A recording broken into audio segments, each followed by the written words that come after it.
Meie terve riigi nimel on väga oluline, et terved Eesti mehed kaitseksid meie riiki võimalike ohtude eest. Ja mina olen kahe käega ja väga selle poolt, et võimalikult paljud noored mehed pääseksid kaitseväkke. Aga paraku kahjuks vahel on selline olukord, et mõni noormees meile lihtsalt ei sobi.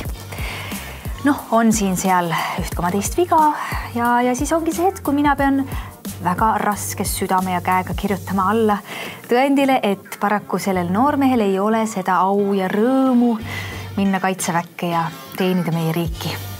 Väga kahju. Noormees ja tervis juba läbi. Midagi ei ole teha. Näed, järgmine patsient ongi ukse taga. Tervist!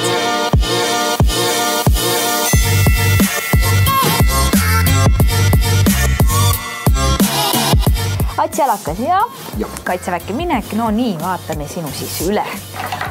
Täitsa tugev ja terve poiss esmapilgul. Mul on see, et mul on see selga on kõver. Kõver? Jah. No nii, vaatame selle selja siis üle. Ei, minu meelest tundub täitsa sirge selg ja... Oi, ei, täitsa kõver. Selg on kõver, mis kõver, ma ei tea, reporter, vaadake üle. Minu meelest on see jummala kõver selg.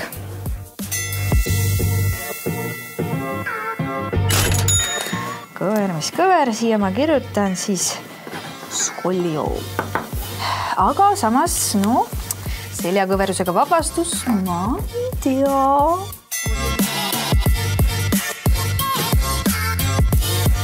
Mul on see ka, mul on hullud peavalud. See on see, et kui ma kuulen sõna kaitsevägi, siis mul hakkab pea valutama, hullud undab, mul tuleb see kuulma, ja täpselt ja hakkab õhtu pihta, terve päev läbi ja mis kolmandaks veel, mul on see, et mul see öösel ei jää silmad lahti. Nagu lähed kinni. Kinni? Jah. Täitsa kinni? Nagu üleni kinni. Üldse ei jää lahti? Ei. Hommikuni mingi 10 rahulikult on kinni. Täitsa kinni? Vaat, kus laps? See on küll väga raske haigus. Mulle tuleb siia kirjutada skolioos, selle kõverus ja raskekujuline silmkinnisus ja kaitsevägi paraku kokku ei käi. Soovitus on siin vabastada. Tõenäoliselt nii läheb, ma ei tea. Näete, siin on ehtne näide järjekordsest noormehest, kes on raskesti haige ja mina pean talle siis kirjutama tõendi, kus ma kirjutan, et paraku tõenäoliselt sinul kaitseväkke ei ole võimalik minna. Mul on väga kahju. Aga palun. Ole siis tubli ja pea vastu ja... Aitäh teile. Palun. Jah, aitäh.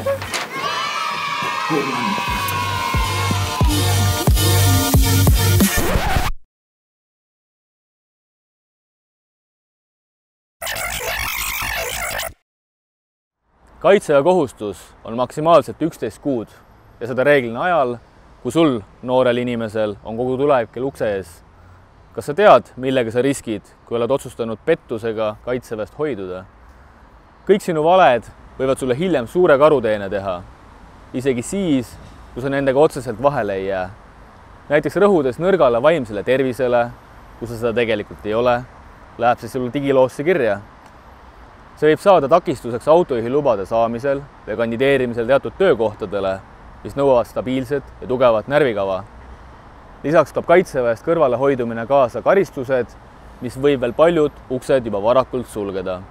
Näiteks töötamine politseis, kaitseväes, päästjana. Kaitseväes osalemine pakub sulle aga tegelikult palju võimalusi. Osalemine tiimiliikmena ühe suurema eesmärgi nimel näitab sinu tulevasele tööandjale sinu püsivust ja kohusetunnet. See näitab, et sinust saab kindel olla. Lisaks on sul võimalus kaitseväes osalemisest karjäär ehitada. Seega, tee siinkohal väike analüüs, kas 11 kuu nimel on ikka mõistlik valetada ja nii oma võimalused edukaks karjääriks ja tulevikuks ära rikkuda.